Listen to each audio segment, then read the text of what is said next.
जुन्या जालन्यातील शास्त्री मोहल्ला भागामध्ये एका कार्यक्रमामध्ये डीजेच्या तालावर नाचत असताना धक्का लागल्याच्या कारणावरून दोन गटामध्ये हत्यार आणि दगडानं चढवलेल्या हल्ल्यामध्ये व्यंकटेश गायकवाड या तरुणाची हत्या झाली।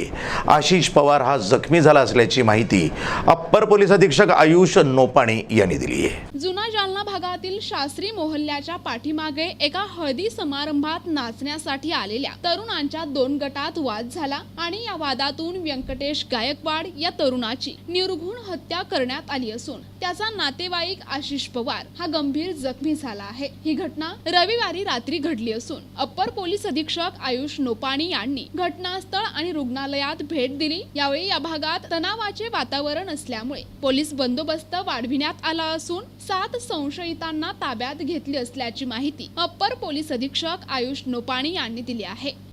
जालनामध्ये शास्त्री मोहल्ला मध्ये दोन गटामध्ये थोडा वाद झाला होता। त्या वादावरून मारहाण वगैरे झाली आहे।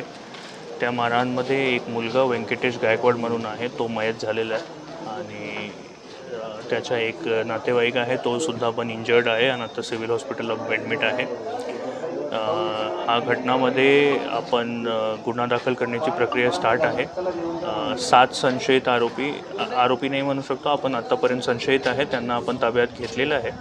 एकदा फॅक्ट समोर आला की आपण पुढील कारवाई करणार।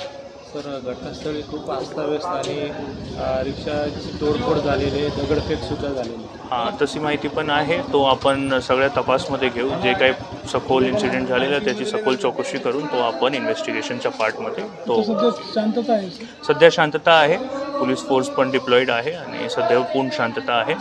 काही कायदा व सुव्यवस्थेचा काही प्रश्न सर, अजून काही आरोपी त्यात सामील होऊ शकतात? होऊ शकते, ते आता FIR दाखल होण्याची प्रक्रिया चालू आहे। त्याच्यानंतर आपण पूर्णपणे सांगू शकतो की किती आरोपी आहे।